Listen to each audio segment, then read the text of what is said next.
Assalamualaikum. Nyalain.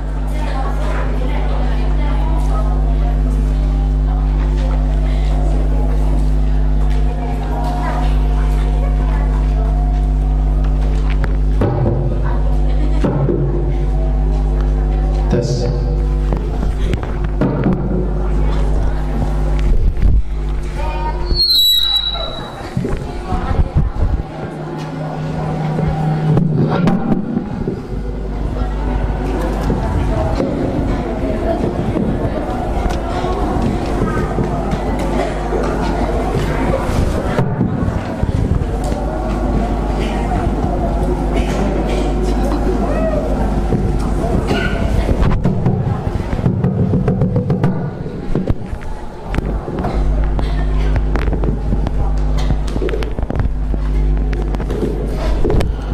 Assalamualaikum warahmatullahi wabarakatuh.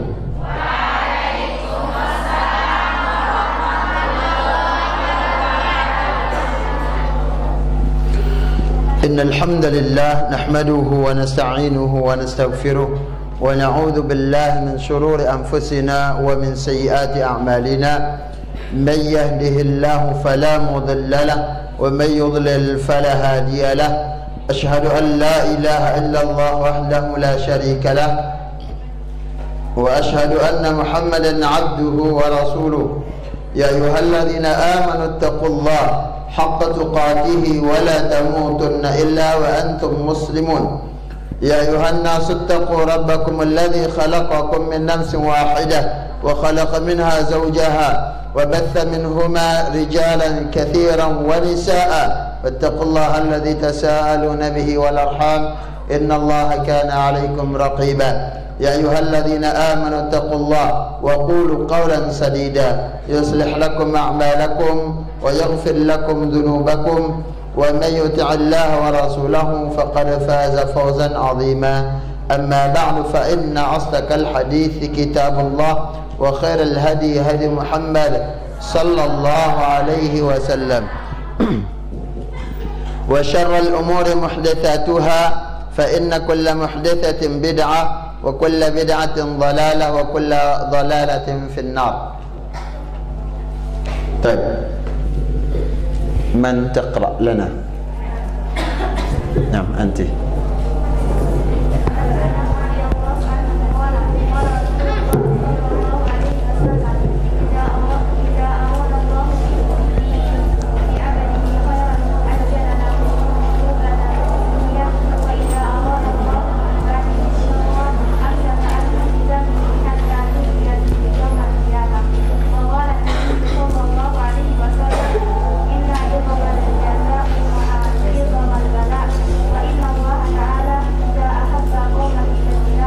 Ibtalahum.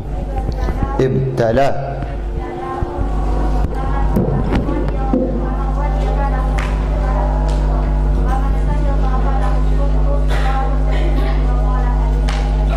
Baik. Terus siapa lagi?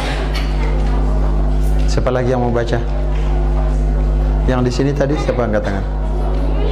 Nah, itu dulu belakang. Hadis 44, lanjut. Hadis berikutnya.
فولدت غلاما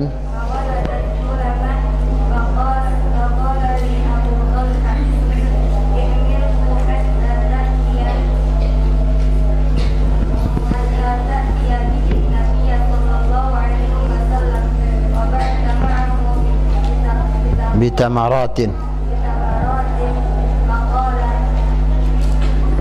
أمعه شيء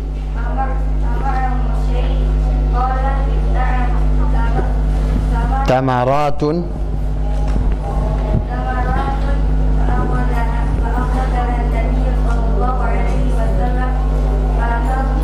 فمضغها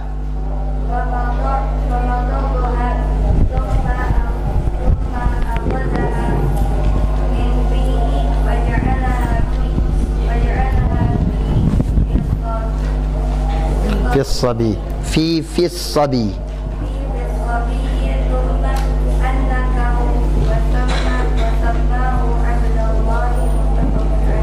طيب. Alhamdulillah wassalatu wassalamu ala Rasulillah wa ba'du. Kita lanjutkan kajian kita mengambil faedah dari kitab Riyadhus Shalihin yang ditulis oleh Imam An-Nawawi rahimahullahu taala. Qala al-muallif rahimahullahu taala al-hadits ats-tsalits wal 40, hadis ke-43.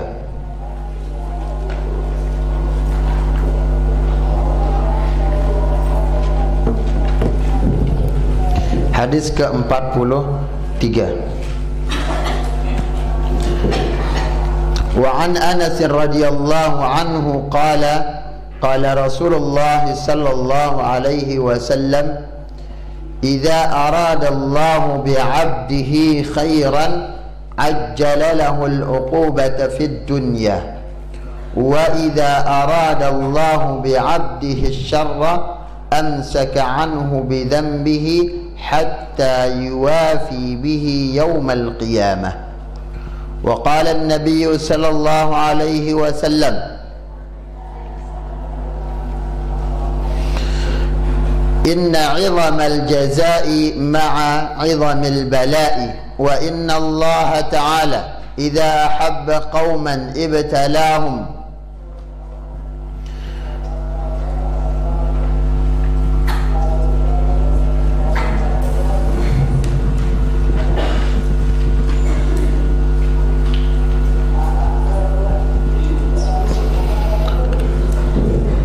فمن رضي فله الرضا ومن سخط فله السخط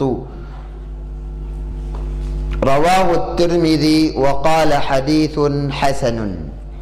Dari sahabat Anas bin Malik radhiyallahu anhu, beliau mengatakan Rasulullah sallallahu alaihi wasallam bersabda, "Idza arada Allah bi'abdihi khairan," apabila Allah Subhanahu wa taala menginginkan kebaikan kepada hambanya. Jika Allah Subhanahu wa taala menginginkan kebaikan bagi seorang hamba,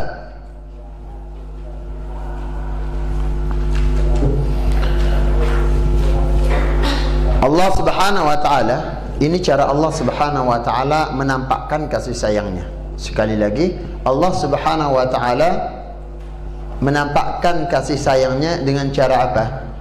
Ajjalalahul uqubata fid dunya. Allah menyegerakan uqubah. Apa arti uqubah? Iqab. Apa makna iqab? Hukuman. Artinya Allah Subhanahu wa taala kadang dengan dosa yang kita berbuat itu Allah Subhanahu wa taala jadikan kita sakit, jadikan seorang itu kelaparan. Allah Subhanahu wa taala timpakan kepadanya kemiskinan, dia terlilit hutang dan yang lainnya, dan bahkan mungkin ada yang menzaliminya. Ya, ada yang menzaliminya. Ini cara Allah Subhanahu wa taala menampakkan kasih sayangnya kepada seorang hamba. Ini cara Allah Subhanahu wa taala kalau Allah menghendaki kebaikan kepada hamba tersebut. Sekali lagi, para talibat jangan segan-segan ketika kita ditimpa oleh musibah, dan jangan berat hati ketika kita ditimpa oleh musibah. Kita mengatakan alhamdulillah ala kulli hal, segala puji milik Allah Subhanahu wa taala atas segala keadaanku.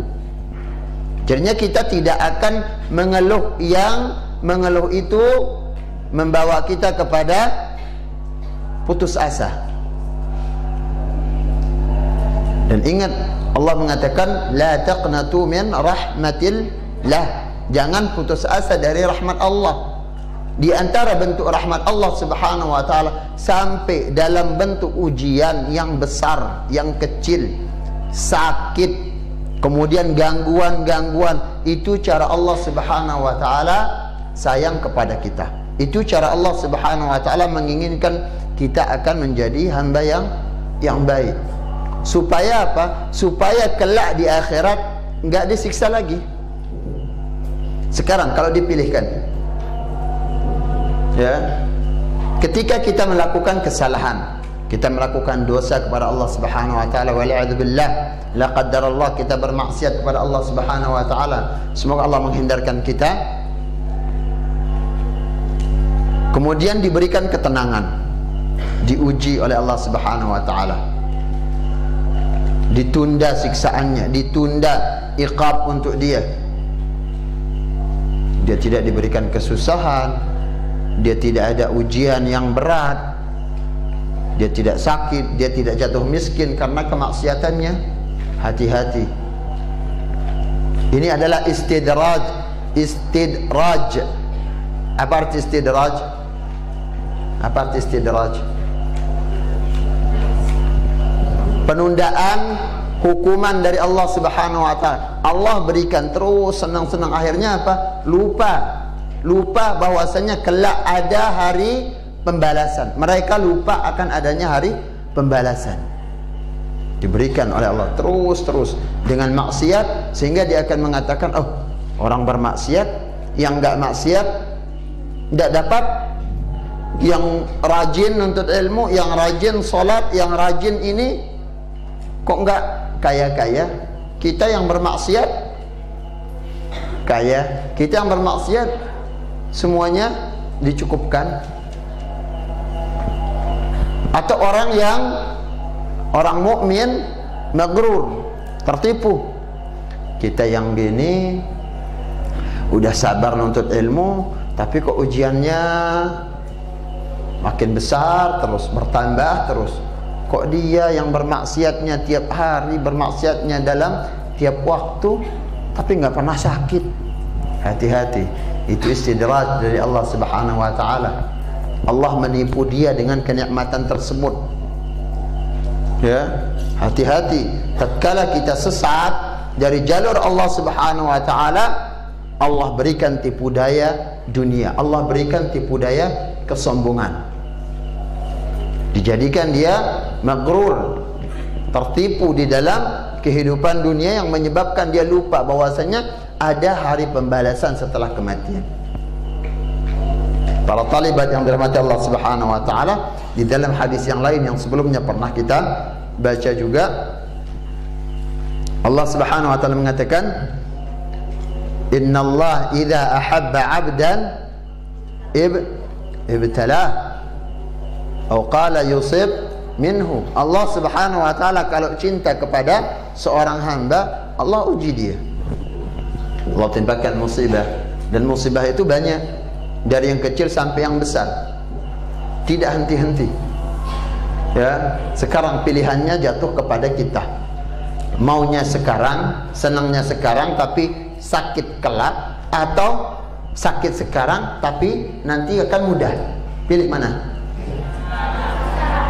Hah? Udah sabar untuk ilmu, rajin menghafal. Capek kan? Siapa yang nggak capek menghafal? Semua kita capek. Belajar capek? Iya, harus capek. Ya, man lam yadhuq murraba, man lam yadhuq murrat ta'allumi sa'atan Barang siapa yang tidak mendapatkan, tidak pernah mencicipi pahitnya belajar. Keadaan belajar ini pahit, benar? Kayak minum obat loh, mau nggak mau harus ditelan, pahit. Jarang obat manis, ya kan? Pahit. Tapi untuk kesembuhan kita mau kita minum. Begitu sekarang, ya. Tapi kalau tidak mau mendapat tidak mau mencicipi, tidak mau bersabar di atas ilmu, menuntut ilmu, maka kehinaan, kebodohan yang ia dapatkan sepanjang hidupnya, penyesalan bodoh. Sebagaimana pernah kita sebutkan, jangan sampai penyesalan kita sebagai penuntut ilmu ketika nanti kita sudah menjadi seorang bapak, seorang ibu, anak kita bertanya, oh nak saya nggak tahu, ibu nggak tahu, bapak nggak tahu. Ini akibat apa? Kita nggak sabar di dalam menuntut ilmu. Jadi ini bukti Allah Subhanahu Wa Taala sayang kepada kita. Kita diberikan rasa capek, kita diberikan rasa bosan dan yang lainnya, berat. Ya. Kemudian di dalam hadis yang lain Nabi mengatakan, ma yusibul mu'min min nasabin wala wasabin wala hammin wala huznin wala adan hatta syauka yushakuha illa kaffara Allahu biha min khataya. Tidaklah seorang mukmin, orang beriman, ditimpa dengan sakit, capek, gundah gulana, sedih, gangguan, sampai duri yang kecil yang menusuk kita, itu semuanya cara Allah Subhanahu Wa Taala membersihkan kita dari dosa yang kita perbuat. Ini cara Allah. Dan di sini ditegaskan lagi oleh Nabi Sallallahu Alaihi Wasallam, kalau Allah menginginkan kepada seorang hamba dia menjadi hamba yang baik, ajjalalahul uqubata fid dunya. Allah Subhanahu Wa Taala menyegerakan, membersihkan dosanya. Jadi beri sakit kayak tadi. Wa idza aradallahu bi'abdihi syarra, kemudian jika Allah Subhanahu Wa Taala menghendaki keburukan pada seorang hamba, ansaka anhu bi dzambihi, Allah membiarkannya berdosa terus. Allah Subhanahu Wa Taala memberikannya berdosa tanpa Allah tegur dengan sakit, tanpa Allah tegur dengan kemiskinan, tanpa Allah tegur dengan capek, tanpa Allah tegur dengan gangguan-gangguan. Terus kayak tadi dia menjadi orang yang magrur. Hatta yuwafiya bihi yaumal qiyamah, sampai Allah Subhanahu Wa Taala akibat dosa-dosanya di dunia, Allah Subhanahu Wa Taala memberikannya di hari kiamat. Di sana Allah Subhanahu Wa Taala memperlihatkan, ini loh hasil dosamu dulu yang membuatmu enjoy aja, gak pernah kamu peduli sama dosa yang kamu perbuat ini. Ini loh hasilnya. Di sana penyesalannya, di sana penyesalannya. Sehingga sekali lagi, sebelum penyesalan kelak di hari kiamat, sebelum penyesalan itu tiba, dan tidak ada manfaat dari penyesalan apapun kalau sudah di akhirat, kalau sudah dihisab, tidak ada pembelaan siapapun. Yauma la yanfa'u malun wala banun illa man atallaha biqalbin salim. Tidak ada manfaat harta. Tidak ada orang bilang nanti ketika dia melihat hasil catatan, hasil catatan para malaikat, hasil catatan malaikat buruk dari amal yang ia lakukan, nggak bisa udah ini aku tebus, aku punya kekayaan ini, aku dulu di dunia orang yang kaya. Nggak ada, karena semuanya kullu man 'alaiha fan, semuanya sirna. Dunia ini sirna dan semua yang ada di dunia ini akan sirna, termasuk harta itu, kecuali harta yang diinfakkan di jalan Allah Subhanahu wa taala. Talibat yang dirahmati Allah Subhanahu wa taala, malun wala banun, begitu juga anak. Anak itu nggak akan bermanfaat. Kelak di hari kiamat orang tua memiliki banyak anak, tidak ada manfaatnya juga anak itu. Ya, putra putri tidak bermanfaat kecuali putra putri yang salihah, yang saleh salihah, yang mereka itu mendoakan orang tuanya, yang mereka selalu di atas ketaatan kepada Allah, sehingga apa? Mereka menjadi bekal orang tuanya setelah meninggal sampai di hari pembalasan. Jadinya bekali diri kita. Ketika kita sekarang sebagai anak membekali diri kita dengan ketaatan, terus menjaga amal saleh kepada Allah Subhanahu wa taala, ini secara tidak langsung kita membekali orang tua kita. Untuk apa? Bekalnya setelah kematiannya. Gimana pun sekarang orang mengatakan sayang kepada orang tuanya, orang terkaya dunia sekalipun nggak bisa untuk menebus dosa orang tuanya di kuburan, nggak bisa. Bisa nggak? Nggak bisa. Udah, ini saya punya harta, tukar aja. Udah, ibu saya masuk surga, nggak bisa. Ya, nggak bisa ditukar. Cuman satu, sekali lagi, bekalnya orang tua kita apa? Bagaimana kita menjadi anak yang selalu berbakti kepada mereka dengan senantiasa di atas ketaatan kepada Allah Subhanahu wa taala. Jadinya jangan sampai kita itu tidak bisa membela orang tua kita. Maksudnya apa? Tidak ada amal saleh kita yang menjadi apa? Yang menjadi pemberat timbangan kedua orang tua kita kelak di hari kiamat. Maka ini adalah anak yang paling durhaka kepada orang tuanya.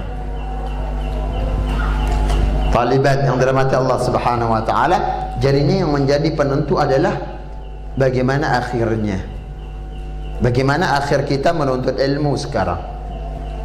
Apakah ilmu yang kita pelajari ini menjadi bekal kita menuju surga, atau menjadi bekal kedua orang tua kita memberatkan timbangan mereka kelak di hari kiamat, atau sebaliknya tidak bermanfaat sama sekali? Karena yang bermanfaat cuma itu. Kedua orang tua yang miskin, datang anaknya seorang yang kaya di dunia, itu nggak akan bermanfaat kalau anak itu orang yang nggak taat, nggak bermanfaat sama sekali. Ya, maka sekarang kesempatan kalian di jalan Allah Subhanahu wa taala, berjuang di jalan Allah dengan ilmu. Para wanita tidak diwajibkan untuk pergi berjihad.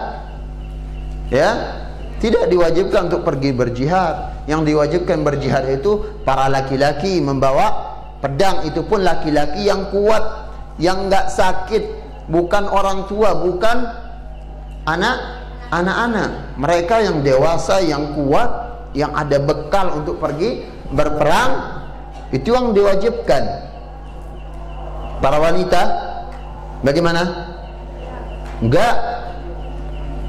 Tapi apa? Kalian memiliki cara untuk berjihad, ya ini dengan cara menuntut ilmu. Allah mengatakan falaula nafara min kulli firqatin ta'ifatun minhum liyatafaqahu fid din. Seandainya ada dari sebagian orang mengkhususkan diri mereka untuk tafaqquh fid din. Ya, tidak semua jihad itu terpenuhi dengan cara berperang. Ada jihad yang utama juga bagi kita yang enggak diberikan kemampuan oleh Allah Subhanahu wa taala untuk keluar berjihad, atau Allah tidak takdirkan kita bisa datang menghadiri jihad, pergi berperang bersama kaum muslimin. Tapi Allah Subhanahu wa taala, perang yang tidak kalah utamanya adalah bagaimana kita berperang di sahatul ilm, di medan ilmu, berperang dengan kejahilan. Itu yang penting sekarang. Bagaimana kita memahamkan kepada generasi Islam tentang, oh ini loh, ini agamamu, ini pemahamanmu, ini hak-hak nabimu. Bagaimana caranya? Kita nuntut ilmu, bekali diri kita dengan ilmu yang selanjutnya, yang itu akan menjadi bekal kita untuk menghilangkan kejahilan dari yang lainnya juga. Jelas? Tapi cirinya sekali lagi, apapun kendala kita di dalam menuntut ilmu, kemudian ujian-ujian di dalam menuntut ilmu, itu semuanya akan bernilai pahala di sisi Allah Subhanahu wa ta'ala. Dan itu cara Allah Subhanahu wa ta'ala menginginkan kebaikan, dan Allah Subhanahu wa ta'ala tentunya akan mempermudah surga kita. Sekali lagi, yang menjadi pemenang, siapa yang akan menjadi pemenang kelak? Siapa? Siapa yang dikatakan sebagai seorang pemenang? Siapa? Hah? Orang yang bersabar. Terus apa lagi? Orang yang taat. Terus ada lagi?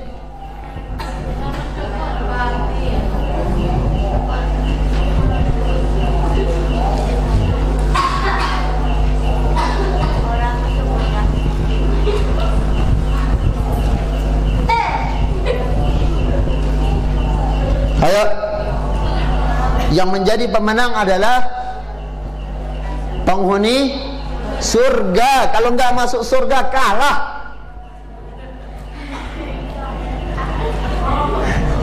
Kalah.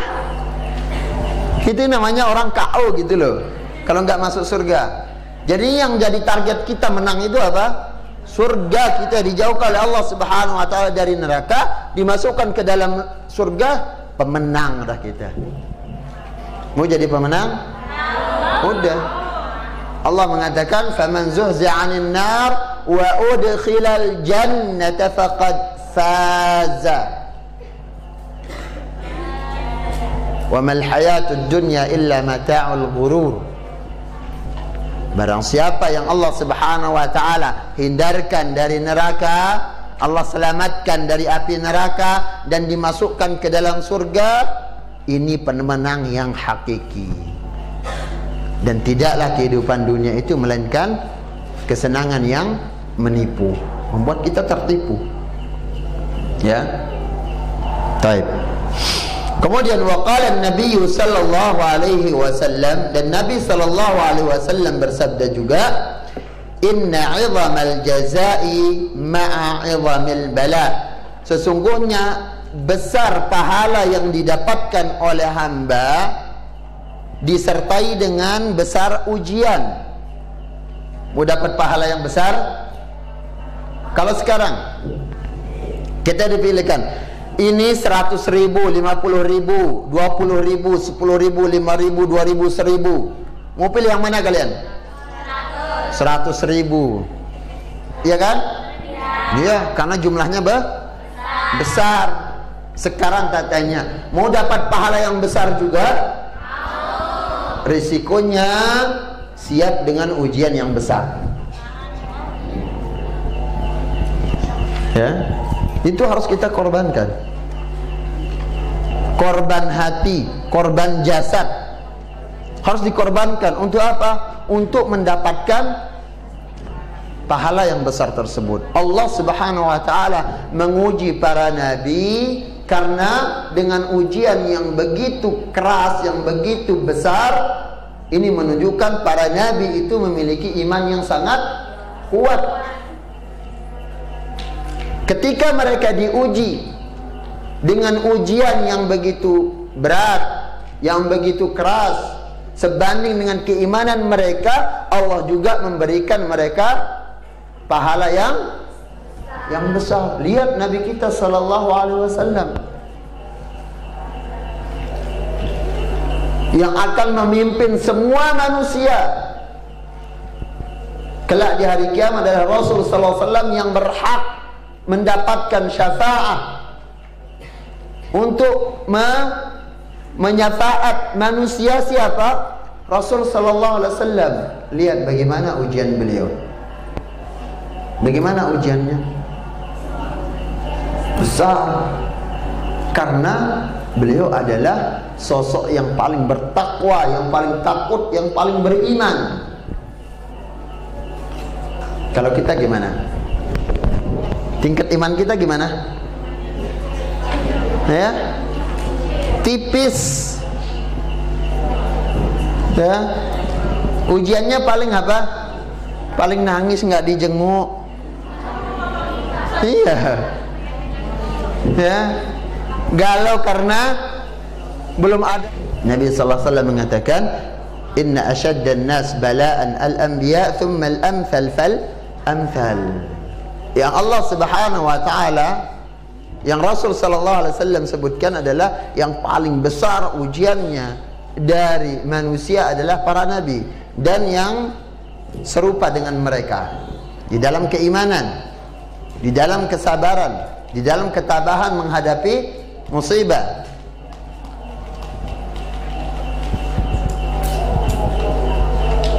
Wa inna ar-rajul yubtala ala hasabi dinihi.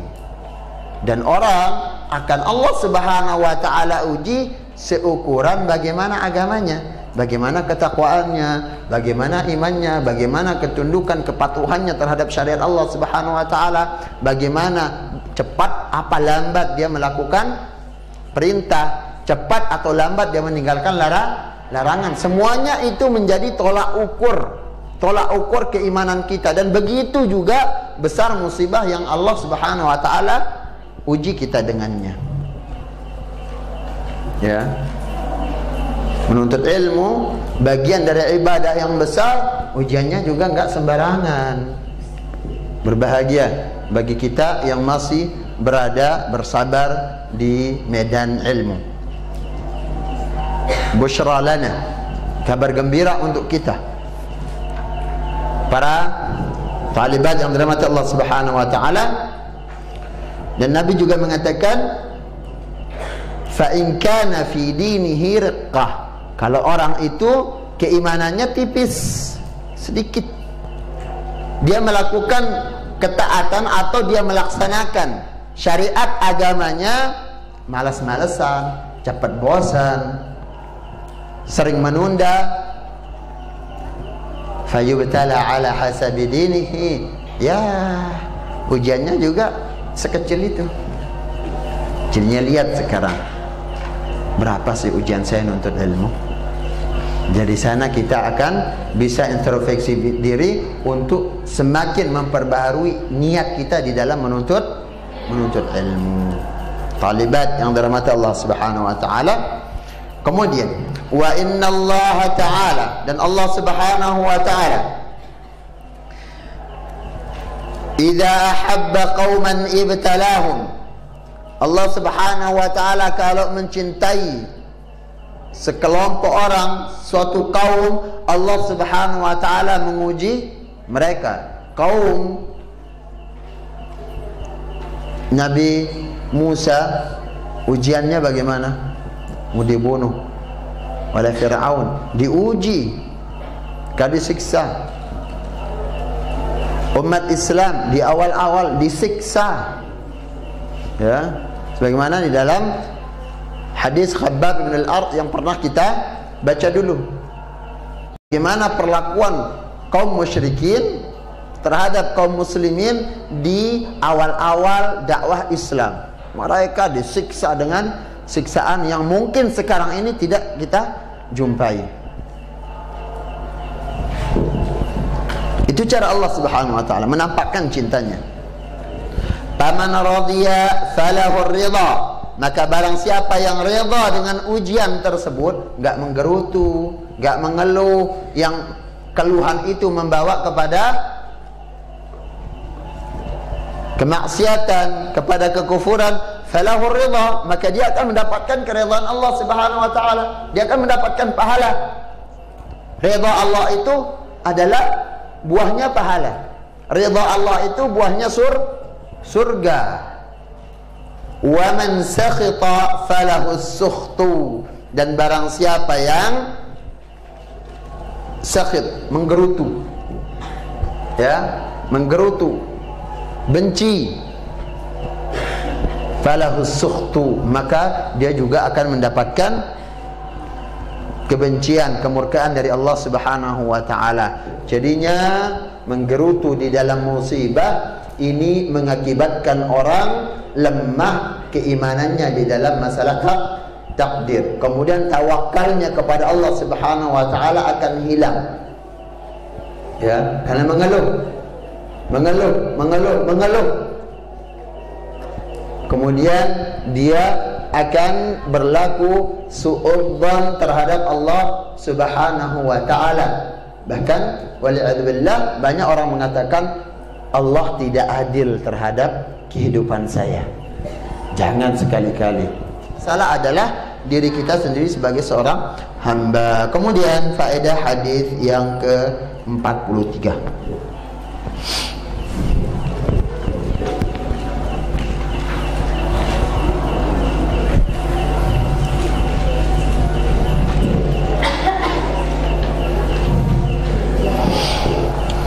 Disegerakannya balasan atau siksaan,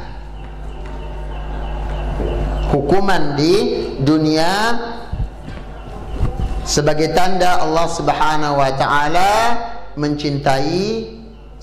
mencintai hambanya.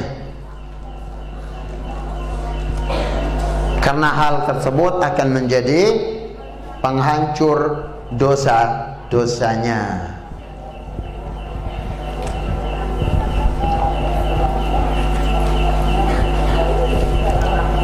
Kemudian siksaan di akhirat lebih keras dan dahsyat daripada besarnya ujian dan siksa yang didapatkan di dunia. Selanjutnya seseorang akan diuji tergantung agamanya. Besar ujian, kecil ujiannya, itu bergantung pada agamanya. Bersabar terhadap musibah dan penyakit, bersabar terhadap musibah dan penyakit, tathhirun lidzunub, akan menjadi pembersih dosa. Kemudian sudah harus cepat nulis. Penuntut ilmu itu cepat. Ciri-ciri orang-orang yang menimba hadis, suratul kitabah, cepat nulisnya, cepat nulis, ya, nggak lamban. Ini kita sudah, temannya udah 1 lembar, dia masih belum aja mulai, ya. Tersabar terhadap musibah dan penyakit menjadi pembersih dosa. Kemudian ciri yang kedua untuk orang yang menuntut hadis, apa? Selain cepat nulisnya, cepat jalannya, nggak lamban kayak bebek. Ya, ini ya Allah, datang kajian, apalagi kajian muslimah, ini setengah jam baru nyampe masjid. Lah, bukan alasan. Jalannya ya Allah, percepat jalannya. Ya, ingin lambat, belum saling tunggu, belum macam alasannya. Ya. Kemudian yang ketiga cirinya adalah cepat makan.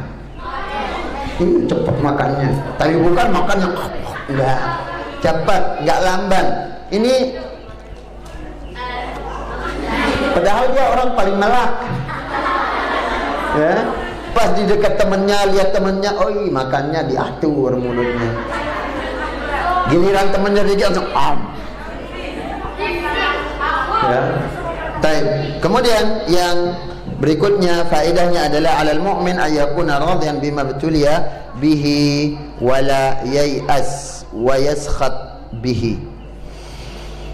Sepantasnya bagi seorang mukmin, orang yang beriman adalah menerima atau rela dengan ujian yang Allah timpakan, dan jangan berputus asa dan menggerutu. Yang terakhir, min alamati takfiril dhunub as-sabru 'alal bala. Di antara tanda Allah menghancurkan dosa kita adalah ketika kita bersabar di atas musibah. Wallahu ta'ala a'lam. Ini yang bisa kita sampaikan kaitannya dengan beberapa pelajaran dan penjelasan dari hadis yang ke-43. Insyaallah kita nanti akan ambil hadis ke-44 insyaallah taala.